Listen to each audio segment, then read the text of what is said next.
Buddies, first of all, I would like to say thank you so much for all the support and love that I've received for more than 10 years. Now, even with movie stars, athletes, sports stars, it happens that people forget them in a few years. But with me, I started making YouTube videos sometime in the year 2013, and today we are sitting in the year 2024 September. Wow. And people still not just remember me, but love me. And I have to say one thing that the love that I received from my friends and brothers on the internet has been way more than the love that I received from any of my family members or childhood friends. Thank you. That's a very big statement, Vikas bhai. So, let's start with the first episode. This is going to be, we are going to talk about the beginning and your education and career. So, let's dig deep into, we are not reviewing motorcycles today. We are going to talk about Vikas bhai. So, on to you. Let's start. Let's talk how it all started, from the beginning.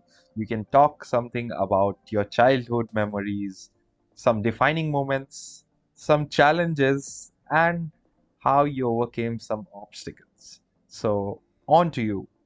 Wow. You know what? There are so many when you mention challenges, obstacles, and all of that. My life in the last 4 decades, I'm 40 years old now, and in the last 4 decades, the ultimate supply, unlimited supply that I've ever had in my life has been challenges. And probably they have been my greatest teacher.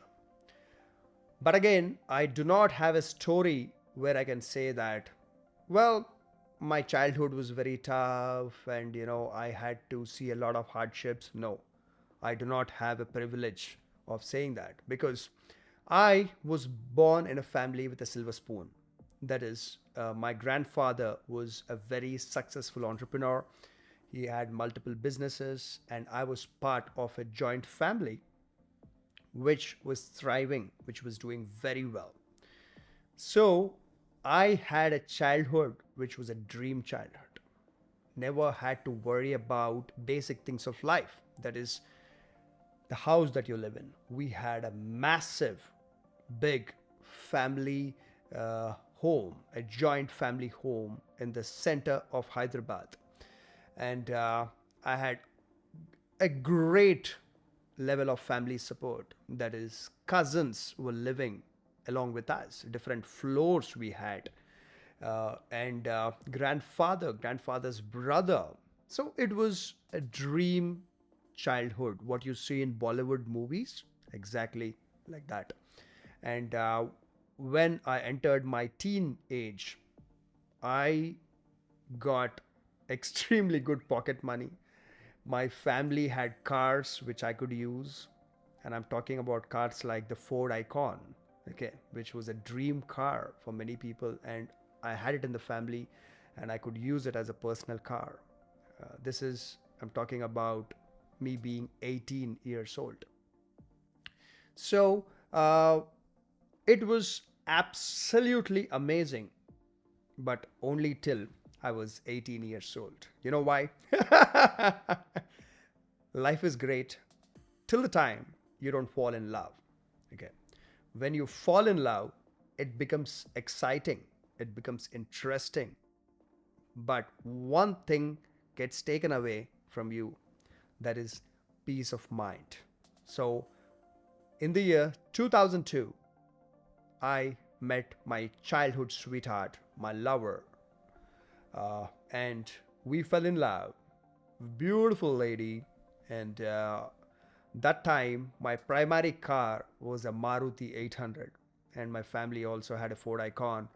Uh, so I used to go meet her, and we started dating, and wow, you know, It was one hell of a love story, which we are going to talk during this podcast. So, Joe, go ahead. We will surely go and dig deep. We would love to know more about your love life, but we will keep that for the next episode because in today's Wow. episode, we are going to talk primarily about the beginning, Yes. and your education and career. Yeah. Because not every other, like every next YouTuber has, they don't have a good career. I have seen a lot of YouTubers who will completely rely, they will also influence people, you know, leave your job, leave your career aside, start YouTube full time. But I think you're the only YouTuber, even till date, you motivate me as well, so you focus on your career. YouTube will be your, side hustle, side passion, whatever. Yeah. So let's talk about some college experiences, school experience, academics, and friendships in the initial days. So why don't you share some stories, like some experiences from the past? Lovely. Thank you for asking me about this. So, let me start by saying I was definitely not good at academics. So, when it comes to formal academics, where you open a textbook and your teacher is teaching there on the blackboard, you listen to her, you understand what she's saying, you write it down on a notebook, and then you have your final exams and you get flying colors. No, I was not that student at all. So, what used to happen is that for me at school, I was extremely good at understanding what the teachers were saying, but not so good at writing it down on a piece of paper during exams. Okay. So I faced extreme level of criticism from the teachers, but that's fine. Okay. So now let's get to point one. Where did I study? I studied in a school named DAV, Dayanand Anglo Vedic Public School. And in the 90s, that was probably one of the only schools in Hyderabad which was central syllabus. So, yes, it did help me very much, especially with regards to my English communication. Now, I've always said this, it doesn't matter if you know English communication or not in your daily life, but if you wish to expand your business, then yes, English communication is very important. Okay. And today we live in a global village. That is, we can do business with people across the planet. So being able to communicate in English in a efficient manner really helps. So my school did a good job in that. And another very interesting thing that I did during school, which very few people know, most of our country, India, loves cricket. They are mad about cricket. But let me tell you this, that I was a professional cricketer. I played for Hyderabad official cricket leagues, HCA, Hyderabad Cricket Association. I was getting trained at HCA Training Center, and then I also moved on to St. John's Cricket Foundation. And St. John's is the same place where VVS Lakshman was getting trained, and then of course you know everything about VVS Lakshman. So uh, cricket was one of my biggest passions and area of focus right from my childhood. Even when I was probably 6 7 years old, I used to wear a t-shirt where it used to be written life is cricket. It was a white t-shirt. I took a permanent marker and wrote on it life is cricket. And those days it was, money was not easy to come by, even for my family, which was doing very well, you know but still my father supported me, and I had a proper cricket kit. I used to ride on my bicycle to uh, get trained. So at Hyderabad Cricket Association, HCA, I had the good fortune of meeting Mr. Azharuddin ji, uh, and Venkatapati Raju, and the complete South African cricket team when they came over for the Titan Cup, I believe, and and Rahul Dravid ji. Uh, we have a tournament known as Ranji Trophy, where uh, Karnataka team used to come over and play with Hyderabad team, and that time I had the great opportunity of sitting down and discussing cricket with Mr. Rahul Dravid, because I was very dedicated cricketer. That time I was very young, probably 10, 12, 13 years old, and my coach was very impressed that time, and he introduced me to all these people. And that time Rahul Dravid was already playing for India, and then I moved to St. John's Cricket Foundation, and there I used to bowl for VVS Lakshman. VVS Lakshman got selected for West Indies Test tournament that time, and we had a cement pitch, which was used for fast bowling and understanding how to face fast bowlers. So I was not a bowler, by the way. I used to bowl medium pace, but my primary thing in cricket was I was an opening batsman. I was extremely good with my defense. Uh, however, that time when VVS Lakshman was there, I used to bowl with a synthetic ball, not a leather ball. Okay, synthetic ball on a cement pitch, and we used to dip the synthetic ball into water and bowl. So great memories. And VVS Lakshman used to come over to St. John's Cricket Foundation in a Tata Sierra that time. So yeah, so I used to go to school primarily so that I could play cricket.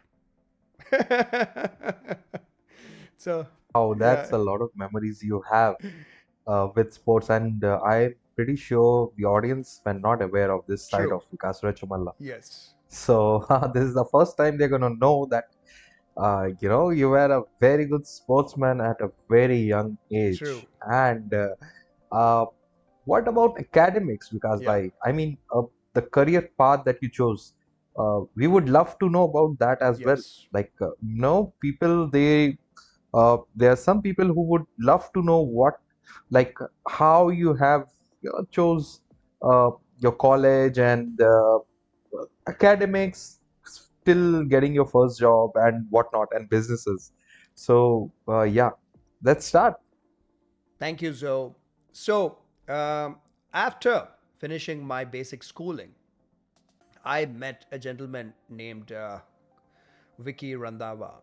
So I met him because he was the father of my 10th class tuition mate, and I went to his residence. So, two great things happened to me during that time. I got to know about aviation, and I also got to know about superbikes. So, when I keep saying that I have a mentor, I have a guru, this is a gentleman. And I went to his residence in Hyderabad in the year 1999. And can you believe he had amazing motorcycles? He had close to 40 motorcycles, British motorcycles, Japanese motorcycles. And I saw the Suzuki uh, 750 GSX-F, uh, and I fell in love. So at the same time, I also got to know about aviation because he was a pilot. He was a captain flying for Jet Airways at that time. He was flying the Boeing 737. So uh, when we are at a very young age, we generally do not know what we want to do, correct? Unless and until our parents are also into a specific profession. Then we have some guidance. But my parents were into businesses, not the modern tech businesses, right? They were into traditional businesses. So I did not know exactly what I should be doing after I do my 10th or 12th. So when I met this gentleman, my mentor, uh, I fell in love with planes. I got an opportunity to go up in a Cessna 152 way back in the year 2000. And I decided that all that I want to do as a profession was fly planes. Uh, so at that time, I went and spoke with my father that I want to fly planes and take it up as a profession. And even during those days, getting trained as a pilot was very expensive. So even during early 2000s, getting trained to be a pilot used to cost about 10 odd lakhs until the time you would sit in the cockpit of a Boeing or an Airbus and fly for an airline. It'll probably cost you well over 20 or sometimes even 30 lakh rupees. So uh, now it was a lot of money. And I spoke with my father, and my father said, let's talk to grandfather, because that time we had a family structure. We were in a joint family. And my grandfather said, okay, only your initial training is going to cost you about 10 lakhs rupees. This is serious amount of money. Now with purchasing power parity, 10 lakh rupees in the early 2000s is like probably 50 lakh rupees or more today. Okay. So, but uh, in the end, my grandfather got convinced, and he said, fine, you know, let's go ahead, and you should do your flying. And that time, uh, when I was discussing with my grandfather and all of this was going on, what they thought is that instead of me getting trained to be a pilot, why shouldn't I become an aeronautical engineer? Because, you know, especially in South India, the madness and craze for engineering is very high.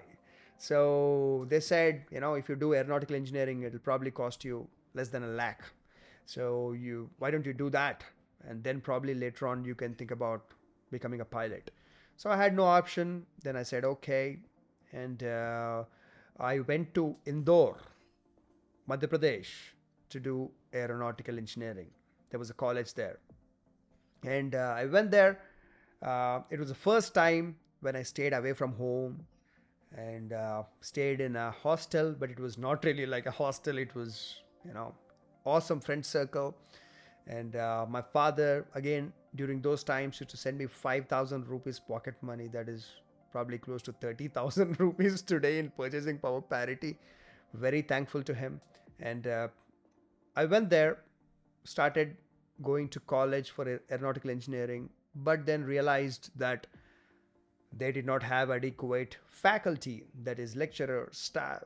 And then a year went on, and then I decided that this is not happening. They're not teaching anything. They don't have aircraft for practicals. So I came out to Hyderabad for a festival, and then I never went back. So, so, uh, but even during that time in Madhya Pradesh, in the early 2000s, I learned another thing, that is information technology. So I used to go to an internet parlor every single day, and the family which owned the internet parlor, they became very good friends. You know how much per hour internet was that time? 50 rupees per hour. 50 rupees in those days is like 300 or 400 rupees today, okay, in purchasing power. So I used to spend 50 rupees per hour for internet and learn how to build websites. So my interest in information technology was always there. So anyhow, I got back to Hyderabad and decided that I want to fly planes. I don't want to do aeronautical engineering, and plus the institution there was not teaching us anything anyway. So I did not go back. So I am an aeronautical engineering dropout. And then after getting back to Hyderabad, I joined Rajiv Gandhi Aviation Academy and started flying. One of the most beautiful, exciting, adventurous feeling you can ever get in your life, apart from riding fast motorcycles, is flying aeroplanes. When you fly an aeroplane with your own hands, and that too a small plane, okay, you feel that, wow, this is life. and I was flying the Cessna 152. I was flying the Cessna 172 later on, and life was unbelievably good. So at that stage, something happened. Okay.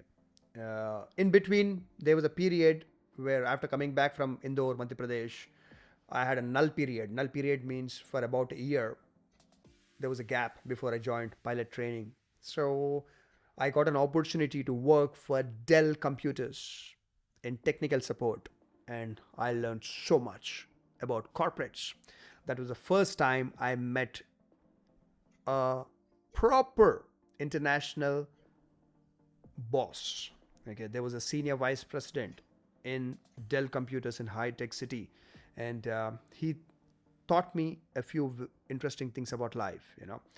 I went to him about a problem that was there in my team. I was an absolute junior, and I went there and I was telling him, Mark, so and so thing, so and so thing. I explained it to him for 5 minutes, and then he looked at me like this. Then he said, "All right, so what can I do for you?" I was surprised. I thought I explained everything to him about the problem for 5 minutes, and he's asking, "What can I do for you?" Then I said, "Mark, I told you about the problem. Please give me a solution." He said, "Vikas, with all due respect, that is your problem, not my problem. So, since you have a problem, give me two options. What do you think is a solution? And I will choose one. Don't expect me to give a solution." And I got a shock. I thought he was so rude, but that is how life works. The day we understand that your problem is not others' problem, your problem is your problem. So if you want your problem to be solved, be ready with a solution also. The other person can only approve the solution or coordinate or help you solving it, but other person cannot provide a solution. So anyhow, so after that, I was flying. I was doing my training to get uh, my wings, that is, become a pilot. But something unbelievable happened. Huh. I'll give you some background here. Now, getting trained to be a pilot. So first, what you got to do is you have to become a student pilot. Okay. Then you have to become a private pilot. Then you have to become a commercial pilot. Then later on, you become an airline transport pilot. Okay. So for you to become a student pilot, you do your class 2 medical. Class 2 medical is a proper medical of your complete body, eyesight, everything done in Hyderabad. So I don't know if you're from some other state where it would be done, but it was done in Hyderabad. And this is done by most of the time an Air Force related doctor. So I passed the class 2 medical with flying colors, no problem at all. And then you have to give a basic examination where they check your aptitude and your understanding of mathematics, physics. And after that, they approve a student pilot license, SPLTU. At that point, you can start operating an aeroplane. But of course, there are ground classes where they teach you on the whiteboard about aviation. While you're getting trained as a pilot, it could take 1 year, 2 years, 3 years.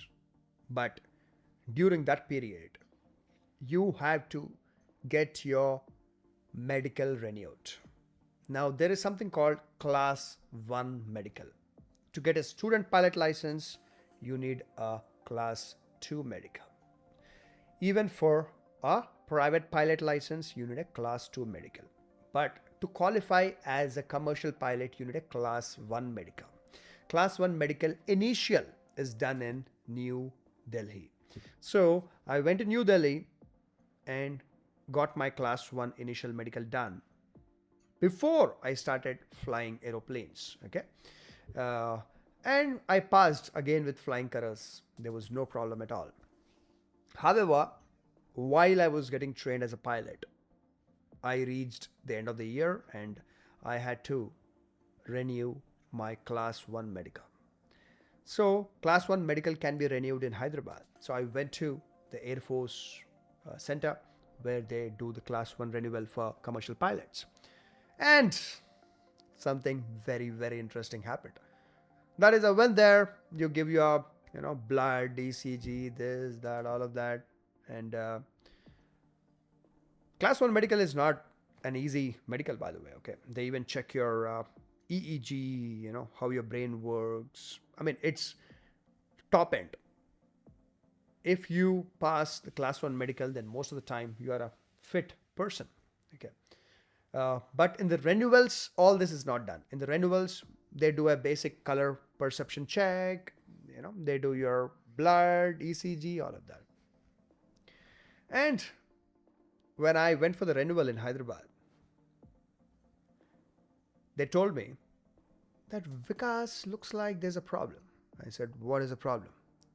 And they said, looks like you have a color perception issue. And I got a shock. I said, already passed class 2, okay, medical. They did color perception test there. I went to New Delhi, passed my class 1 initial. There was a color perception test there. And now in the renewal, you're saying that I have a color perception issue. Now, what is color perception? The fun fact, the strange fact is that out of 10 men, they say about 2 or 3 men have a color perception issue. Only men have, by the way. Not women. Women do not have a color perception issue. So color perception is basically, it is not color blindness. People say, oh, someone is color blind. We generally don't see black and white. Okay. We have a kind of a deficiency, or we have a handicap where, in my case, I had difficulty in distinguishing red and green. So on a map, if there are two colors, red and green side by side, and if they are not dark, if they are not intense, then it would become very difficult for me to distinguish which is red, which is green. Now, I know what is red. I know what is a red Ducati. I know which one is a red Ferrari. I know red lipstick. But it becomes very difficult when it is very mild and if it is beside green. So people have difficulty in understanding colors in kind of different, kind of thing. Like for me, it is red and green. For someone else, it could be some other colors. And they say very rarely someone can be colorblind also. I do not know about that. So, in aviation, now when you're flying a plane, in the cockpit, many things are color coded. Okay, you could get LEDs, you could get identification lights, where you have to understand that if something has taken place, then it is green. If it did not work, then it could be red. So if I have a color perception issue between red and green, then I cannot complete my pilot training. So it was a shocker for me that it was my life goal. It was my dream. That was the only thing that I wanted to do. My family spent lakhs of rupees. And in my medical class 1 renewal, I got to know that I have a color perception issue, but I did not give up. I went to New Delhi and requested them to check in case I actually have a color perception issue or not. And after a full day of research, they said yes, and they stamped on my certificate saying that unfit for flying. So the day I was declared unfit for flying, it was one of my, what to say, days which I can never forget. the first time I experienced extreme level of depression. And but again, you know, we love life, and I knew that if I can't fly commercially, I can always fly planes as a hobby later on in my life. But it was devastating. It was catastrophic for me in my life, and this was the year 2007, by the way. Okay, I was 22 years old that time, and the same time, I was still deeply in love with my childhood sweetheart. Okay, in the next episodes we're going to talk about this, and there was also extreme pressure for me to get married to her, because they were looking for matches, that is arranged marriage matches in her house. So this is again a major challenge which we're going to talk about in the next episodes, how I handled that, because one side your career has collapsed, next side there's pressure on you to get married to your childhood sweetheart, and else she would get married to someone else. I mean, she didn't want to get married to someone else, but her family was putting extreme pressure. So anyhow, from New Delhi, I got back to Hyderabad, and I didn't give up. I still went to LV Prasad Eye Institute, and I got my medical done again privately for my eyes. They did some extremely high end, sophisticated level scanning into my eyes, and they have concluded that yes, I do have a color perception issue. So at that point, I accepted it, that fine, okay, I'm not going to, you know, feel bad beyond a point. I'm not going to think that this is the end of my life. So, anyhow, after that, with regards to my career, I absolutely knew nothing. I did not know what to do. See, there is also a thing, you know, there's also a pride associated with flying. You're flying aeroplanes. Okay. And all of a sudden, from that, what are you going to do? Yeah. And uh, it took me a few months, quite a few months. And IPL had started that time in 2007. And I was playing gully cricket. I spent a few months doing that. I did not know what to do. And then I got an opportunity from monster.com. Yeah. So I got to know that there is this American job portal, monster.com, multi-billion dollar company. And they were looking for someone who can coordinate and talk to their American clients. And they had a center in Hyderabad. So I went for an interview and I got through. And that time, they offered me a very, very good salary, as a matter of fact.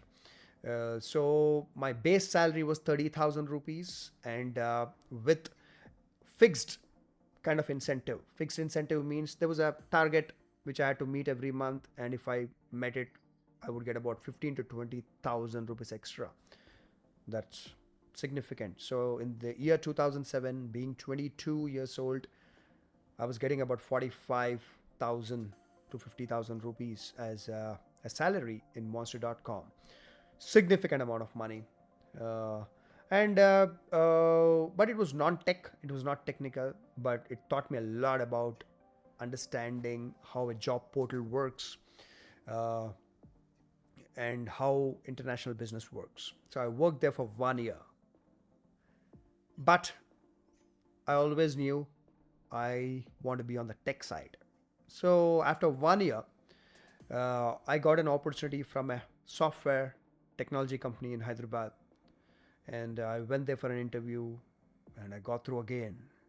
And that is the company that I'm with even now, almost 17 years later. And I am a functional head. I'm the director of the process. I am the functional head for international client support. We are a product based software company, financial software, and our software is used worldwide, but United States financial institutions use our software primarily. So I head the department during the production hours. And about close to 15 people report to me on a every single day basis. I love my job and have great gratitude towards it. And of course, during all this time, so many other things happen. But let Zoe speak in between. Absolutely. So, Vikas bhai, you have been on with this company for 17 years. That is correct. Yes. That's that's a very, very, very, very. It's going to be 2 decades soon. So it's so 16 years, yes. I I mean, think. yeah. 16 years plus Yep. whatever, it is close to 17 years. Yeah. Wow, that's a good, like, as of now we are getting the story, how it all started, how your career started shaping. True. And yes, choosing a profession, your early jobs, career progression, and whatnot. So we have like a gist of everything. So Yes. and you have also talked about promotion. Oh, yeah. So now you are a functional head, That right? is correct. Because why? That is correct. Perfect. So, I mean, as of now, let's, recall how it all started. You wanted to become a pilot, and due to an unfortunate, things not going true, but somehow you still, you overcome those obstacles, and I can proudly say that you are a successful in your life right now.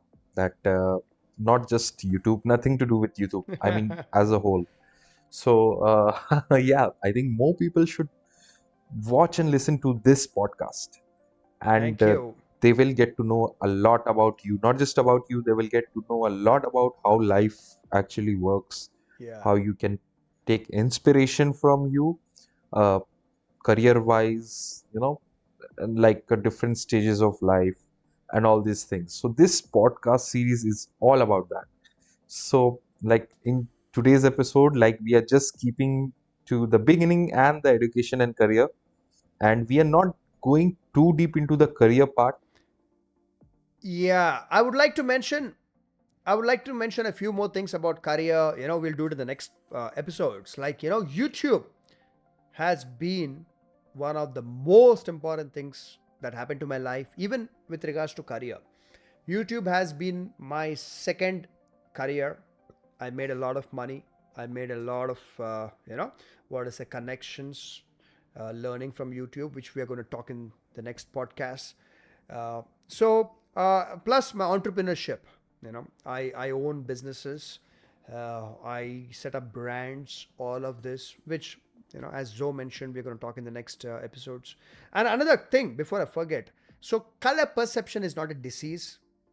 So if you are not having color perception issues, you will never have it in your life. All right. So uh, color perception is a birth defect. So I had it since my childhood, but I do not know how I cleared my class 2 and class 1 initial. It still remains a mystery. But anyhow, There was probably a glitch or something, but glitch in the matrix. anyhow, you got through Yeah. it. Yeah. Absolutely. We will talk so much in this series, and I'm pretty Yes. sure we will formulate it into a ebook.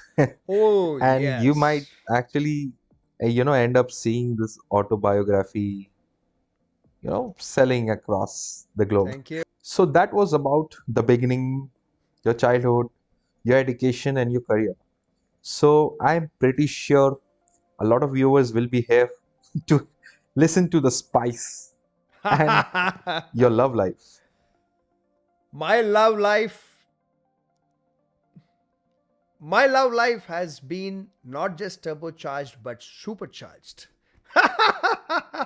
Wow, Yeah. absolutely. So for that supercharged episode, I would request the viewers to click on the subscribe button Please. of this channel, follow Vikas Bhai on Instagram, And Joe, and you follow him. have to Yeah. Yeah. absolutely, And you have to wait for the next episode because we are going to cook up a lot of spice that we Absolutely. will talk about in the I next episode. love controversies. Absolutely. And not just that, we will not only talk about his relationships and love life, we will also talk about how you can actually, Yeah, deal with yeah, heartbreaks, finding your soulmates, a lot of other things. So let's keep it for the next episode because I'm pretty sure it will be a very, very long episode. So thanks for watching thank you. and over to you, Vikas bhai. Thank you, buddies. Thanks for all the love and support. And, take care. Stay tuned for the next time. Bye bye.